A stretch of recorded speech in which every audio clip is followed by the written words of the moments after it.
ਤਰ੍ਹਾਂ ਜਿਹੜੀ ਅਗਲੀ ਖਬਰ ਆ ਉਹ ਵੀ ਇਮੀਗ੍ਰੇਸ਼ਨ ਦੇ ਨਾਲ ਹੀ ਜਾ ਜੁੜਦੀ ਆ। ਜਿਵੇਂ ਆਪਾਂ ਦੇਖਿਆ ਵੀ ਪ੍ਰਵਾਸੀਆਂ ਦੇ ਨਾਲ ਜੋ ਕੁਛ ਬੀਤੇ ਦਿਨਾਂ ਦੇ ਵਿੱਚ ਵਾਪਰਿਆ, ਡਿਗਨਿਟੀ ਰੈਲੀ ਦਾ ਉਹਨਾਂ ਨੇ ਐਲਾਨ ਕੀਤਾ ਹੋਇਆ। ਲੰਘੇ ਦਿਨਾਂ ਦੇ ਵਿੱਚ ਆਪਾਂ ਦੇਖਿਆ ਵੀ ਕੈਲੀਫੋਰਨੀਆ ਦੇ ਕਈ ਹਿੱਸਿਆਂ ਦੇ ਵਿੱਚ ਖੇਤਾਂ ਦੇ ਵਿੱਚ ਜਿਹੜੀ ਛਾਪੇਮਾਰੀ ਆ ਇਮੀਗ੍ਰੇਸ਼ਨ ਰੇਡਸ ਦੀ ਉਹ ਤੇਜ਼ ਹੋਈ ਆ ਤੇ ਇਸੇ ਦਰਮਿਆਨ ਆਪਾਂ ਦੇਖਿਆ ਵੀ ਜਦੋਂ ਗ੍ਰੀਨ ਹਾਊਸ ਦੇ ਵਿੱਚ ਇੱਕ ਬੰਦੇ ਦੀ ਜਿਹੜੀ ਜੈਮੀ ਐਲਨਿਸ ਨਾਮ ਦਾ ਬੰਦਾ ਜਿਹੜਾ ਉਹ ਛੱਤ ਤੋਂ ਡਿੱਗ ਪਿਆ ਸੀ ਤੇ ਉਹਦੀ ਧੌਣ ਟੁੱਟਣ ਕਰਕੇ ਉਹਦੀ ਰੀੜ੍ਹ ਦੀ ਹੱਡੀ ਟੁੱਟਣ ਕਰਕੇ ਬਾਅਦ ਦੇ ਵਿੱਚ ਹਸਪਤਾਲ ਦੇ ਵਿੱਚ ਜਾ ਕੇ ਉਹ ਜਿਹੜਾ ਦਮ ਤੋੜ ਗਿਆ ਸੀਗਾ। ਕਹਿੰਦੇ ਵੀ 500 ਪ੍ਰੋਟੈਸਟਰ ਉੱਥੇ ਇਕੱਠੇ ਹੋਏ ਜਦੋਂ ਇਮੀਗ੍ਰੇਸ਼ਨ ਰੇਡਸ ਜਿਹੜੇ ਇਮੀਗ੍ਰੇਸ਼ਨ ਏਜੰਟ ਸੀਗੇ ਉਹਨਾਂ ਨੂੰ ਟੀਅਰ ਗੈਸ ਫਾਇਰ ਕਰਨੀ ਪਈ ਜਾਂ ਜਿਹੜੇ ਇੱਕ ਬੰਦੇ ਨੇ ਤਾਂ ਇੱਥੋਂ ਤੱਕ ਕਿ ਗੋਲੀ ਚਲਾਤੀ ਸੀਗੀ ਫੈਡਰਲ ਏਜੰਟਸ ਦੇ ਉੱਤੇ। ਸੋ ਇੱਥੋਂ ਤੱਕ ਤੇਰਾ ਜਿਹੜਾ ਤਣਾਅ ਵਧਿਆ। ਉਹ ਕਹਿੰਦੇ ਵੀ ਰਿਪੋਰਟ ਜਿਹੜੀ BBC ਦੀ ਆ ਇਹ ਕਹਿੰਦੀ ਆ ਵੀ ਇਸ ਦੇ ਨਾਲ ਨਾ ਸਿਰਫ ਇਮੀਗ੍ਰੇਸ਼ਨ ਦੇ ਬਾਰੇ ਜਿਹੜੇ ਲੋਕਾਂ ਦੇ ਨਾਲ ਵਧੀਕੀ ਕੀਤੀ ਗਈ ਆ ਉਹ ਸਾਹਮਣੇ ਆਈ ਹੈ, ਬਲਕਿ ਇਹਦੇ ਨਾਲ ਇਹ ਵੀ ਲੋਕਾਂ ਦੇ ਉੱਤੇ ਪ੍ਰਭਾਵ ਪਿਆ ਵੀ ਹੁਣ ਲੋਕ ਆਪਣੇ ਕੰਮਾਂ ਕਾਰਾਂ ਤੇ ਜਾ ਨਹੀਂ ਰਹੇ। ਉਹ ਕਹਿੰਦੇ ਵੀ ਇਹ ਪਹਿਲੀ ਵਾਰ ਹੈ ਬਹੁਤ ਲੰਮੇ ਸਮੇਂ ਬਾਅਦ ਜਦੋਂ ਕੈਲੀਫੋਰਨੀਆ ਦੇ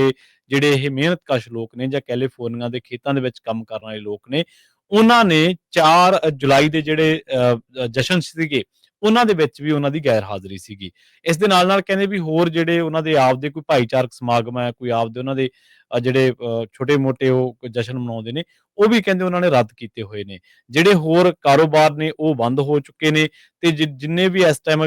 ਜਿਹੜਾ ਇਹ ਕੈਲੀਫੋਰਨੀਆ ਦਾ ਇਲਾਕਾ ਉਹ ਲਾਸ ਐਂਜਲਸ ਸਮੇਤ ਹੋਰ ਵੱਡੇ ਸ਼ਹਿਰ ਜਿੱਥੇ ਬਹੁਤ ਵੱਡੀ ਭੀੜ ਹੁੰਦੀ ਸੀਗੀ ਉੱਥੇ ਅੱਜ-ਕੱਲ੍ਹ ਟਾਵਾਂ-ਟਾਵਾਂ ਬੰਦੇ ਜਿਹੜਾ ਉਹ ਦਿਖ ਰਿਹਾ। 1.4 ਮਿਲੀਅਨ ਜਿਹੜੇ ਨੇ ਗੈਰ ਦਸਤਾਵੇਜ਼ੀ ਜਿਨ੍ਹਾਂ ਕੋਲੇ ਕੋਈ ਡਾਕੂਮੈਂਟ ਨਹੀਂ ਅਨਡਾਕੂਮੈਂਟਡ ਜਿਨ੍ਹਾਂ ਨੂੰ ਆਪਾਂ ਕਹਿ ਦਿੰਦੇ ਹਾਂ ਦੱਖਣੀ ਕੈਲੀਫੋਰਨੀਆ ਦੇ ਵਿੱਚ ਹੀ ਰਹਿੰਦੇ ਨੇ ਤੇ ਜਿਹੜੇ ਨੂੰ ਅੱਜ ਕੱਲ ਇਮੀਗ੍ਰੇਸ਼ਨ ਰੇਡਸ ਕਰਕੇ ਕਹਿੰਦੇ ਕਿ ਲੁਕਣ ਦੇ ਲਈ ਮਜਬੂਰ ਕੀਤਾ ਗਿਆ ਹੈ। ਬਹੁਤੇ ਇਹਨਾਂ ਦੇ ਵਿੱਚੋਂ ਅਜਿਹੇ ਨੇ ਜਿਨ੍ਹਾਂ ਦੇ ਬੱਚੇ ਸਕੂਲ ਜਾਂ ਉਹ ਆਪ ਕਿਸੇ ਗਰੋਸਰੀ ਸਟੋਰ ਦੇ ਉੱਤੇ ਜਾਂ ਕਿਸੇ ਗੈਸ ਸਟੇਸ਼ਨ ਦੇ ਉੱਤੇ ਜਾਣ ਤੋਂ ਵੀ ਡਰਦੇ ਨੇ ਤੇ ਕਹਿੰਦੇ ਵੀ ਬਹੁਤ ਸਾਰੇ ਇਲਾਕੇ ਖਾਸ ਕਰਕੇ ਜਿਹੜੇ ਸੈਂਟਰਲ ਕੈਲੀਫੋਰਨੀਆ ਦੇ ਨੇ ਜਿੱਥੇ ਖੇਤੀਬਾੜੀ ਹੁੰਦੀ ਹੈ ਜਾਂ ਜਿੱਥੇ ਉਹ ਥਾਵਾਂ ਜਿੱਥੇ ਜਿਹੜੇ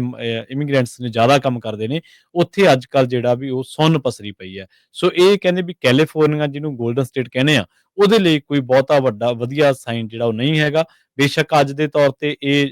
ਕਈ ਲੋਕਾਂ ਦੇ ਸੈਂਟੀਮੈਂਟ ਇਮੀਗ੍ਰੇਸ਼ਨ ਦੇ ਨਾਲ ਨੇ, ਕ੍ਰੈਕਡਾਊਨ ਦੇ ਨਾਲ ਨੇ, ਪਰ ਆਉਣ ਵਾਲੇ ਟਾਈਮ ਦੇ ਵਿੱਚ ਉਹਨਾਂ ਨੂੰ ਵੀ ਇਹ ਚੀਜ਼ਾਂ ਜਿਹੜੀਆਂ ਉਹ ਫੇਸ ਕੀਤੇ ਬਿਨਾਂ ਨਹੀਂ ਰਹਿ ਸਕਣਗੇ। ਜਦੋਂ ਫੂਡ ਨਾ ਗਿਆ, ਜਦੋਂ ਹੋਰ ਚੀਜ਼ਾਂ ਜਿਹੜੀਆਂ ਨੇ ਉਹ ਪ੍ਰਭਾਵਿਤ ਹੋਈ ਪ੍ਰੋਡਕਸ਼ਨ ਦੇ ਨਾਲ ਜਦੋਂ ਡਿਲੀਵਰੀ ਪ੍ਰਭਾਵਿਤ ਹੋਈ ਤਾਂ ਕਹਿੰਦੇ ਕਿ ਉਦੋਂ ਲੋਕਾਂ ਨੂੰ ਅਹਿਸਾਸ ਹੋਊਗਾ ਵੀ ਇਹ ਬਹੁਤ ਗਲਤ ਵਾਪਰਿਆ।